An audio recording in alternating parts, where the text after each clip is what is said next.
Imaginez devoir transporter ça sur les routes de Saguenay.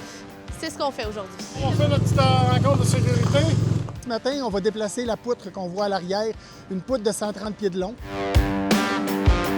entre Proco, ici à la baie, et le pont de la rivière aux Vases, qui est entre Chicoutimi-Nord et Chipcha. Donc, déplacer une pièce de cette dimension-là, ça demande quand même une planification et une préparation.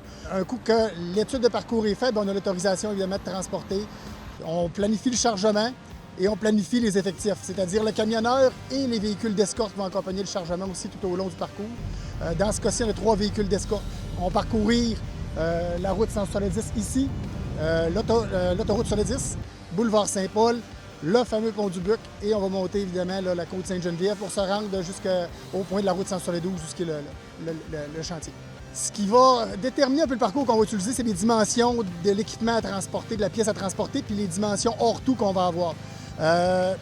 Dans ce cas-ci, on n'avait pas nécessairement de restrictions au niveau de la dimension pour le parcours régulier. Mais dans certains cas, quand, par exemple, on parlait là, on n'est pas en hauteur, mais quand on a du transport en hauteur, on doit évidemment faire l'étude de tous les viaducs. On s'assied tout le monde ensemble. On consulte nos camionneurs aussi beaucoup qui vont faire le parcours, qui vont nous assurer que le parcours que nous, on a vu va être faisable.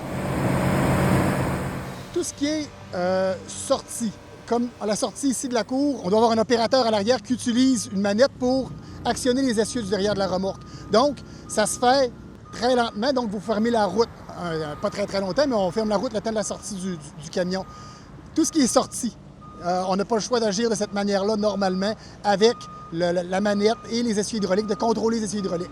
On parle du pont du Buc, où est-ce que le trafic est toujours quand même assez lourd, puis il risque d'avoir quand même un peu de trafic. La côte Sainte-Geneviève qui est quand même assez à pic aussi.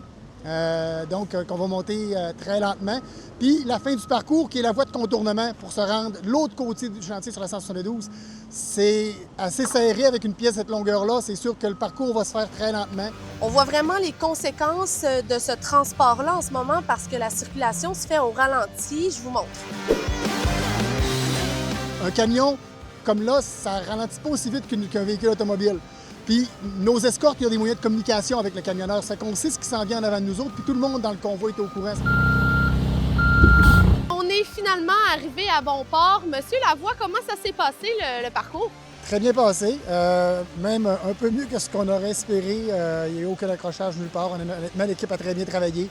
Et, oui, le flot de trafic était quand même assez élevé. On parlait à l'entrée du pont du Buc, mais en gros, ça a été un succès tout à l'heure.